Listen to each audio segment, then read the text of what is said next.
What is up, guys, and welcome to the 7 levels of fictional money launderers. In this video, we're ranking launderers from the absolute worst to the very best. We're judging them based on how skilled they are at actually cleaning dirty money, how good they are at staying off law enforcement's radar, and how sophisticated their operations are. Let's dive in and see which of these fictional money launderers really deserves the top spot. Level 1, Skylar White. Starting at the bottom, we have Skylar White from Breaking Bad. Now look, Skylar was a bookkeeper, not a criminal. When she tries to launder Walt's drug money, she's completely out of her depth. Her fatal flaw is that she's an amateur pretending to be a professional. The car wash scheme sounds good in theory, but it's small scale and obvious. She's running fake transactions, inflating sales numbers, and leaving a paper trail that any decent forensic accountant could unravel in about an hour. She doesn't understand volume, she doesn't understand layering, and she definitely doesn't understand how to hide money at the scale Walt was making it. Her only real strength is that she understands basic bookkeeping, so she can make the numbers look somewhat legitimate on the surface. But that's it. Skylar White is someone who watched a YouTube video on money laundering and thought she could apply it to a multi-million-dollar drug operation. That's why she's at number 1. Unlike Skylar, who can barely wash a few $1,000s through a car wash, you can make a smart move right now by hitting that subscribe button. It's completely free, takes 2 seconds, and unlike her operation, it won't get you caught by the IRS. Do it. Level 2, Rachel. Rachel from Ozark owned the Blue Cat Lodge, and Marty needed to use it as a front. The problem is that Rachel never wanted to be in this world. She was a small-time business owner who got pulled into something way over her head. Rachel's biggest issue is that she can't handle the pressure. She starts using drugs, making emotional decisions, and drawing attention to herself. She threatens to expose Marty, which is the worst possible move when you're involved in cartel money laundering. When you're that unstable, you're a liability. Her strength is that she actually owned a legitimate business with real cash flow, which is exactly what you need for laundering. The Blue Cat had potential as a front, but Rachel couldn't separate her personal feelings from business, and that emotional instability made her dangerous to everyone involved. She represents someone with the tools, but not the mentality for this world. Level 3, Saul Goodman. Saul Goodman is a criminal lawyer who knows every trick in the book. He runs money through nail salons, laser tag facilities, and various small businesses. He understands shell companies, he knows how to structure payments, and he's creative with his methods. Saul's greatest strength is his creativity and his understanding of the legal system. He knows exactly how to exploit loopholes, how to make dirty money look clean on paper, and how to stay just barely on the right side of the law until he can't anymore. He's been doing this for years with dozens of small-time criminals. But here's his limitation: scale. Saul is a small-time operator handling small-time money.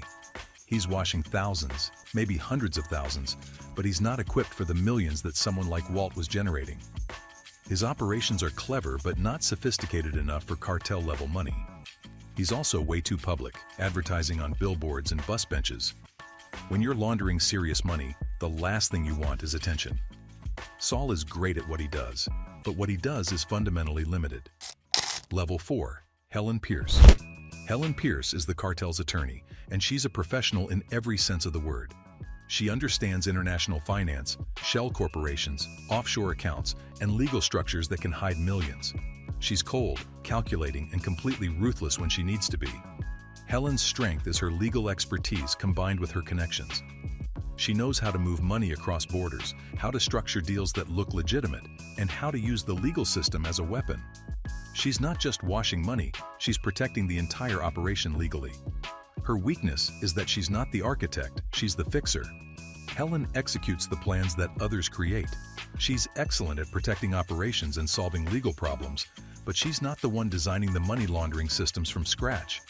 She's also too aggressive and too visible for her own good. She makes enemies and eventually pays the price for it. Still, Helen represents a professional tier that most launderers never reach.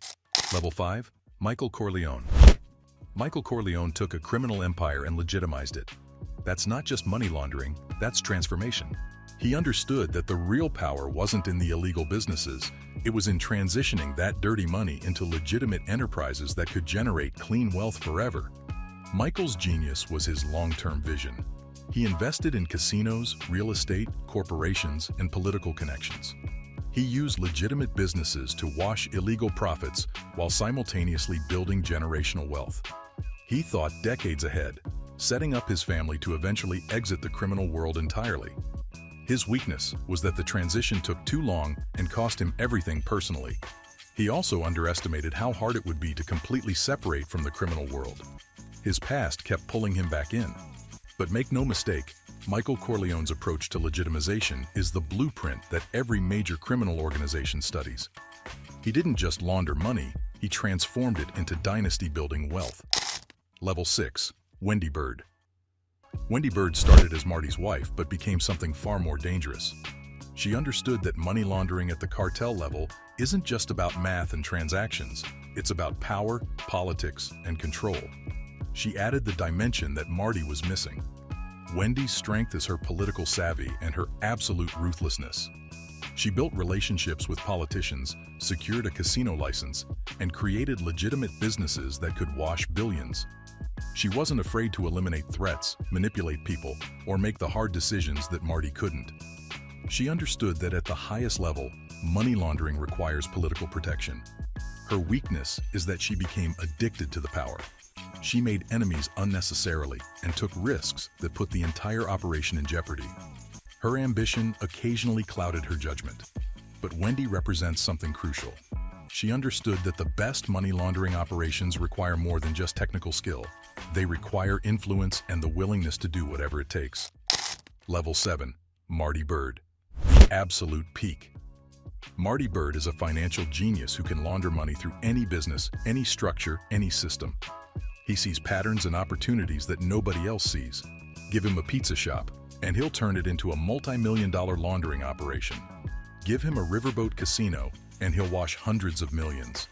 Marty's genius is his mathematical mind and his systematic approach.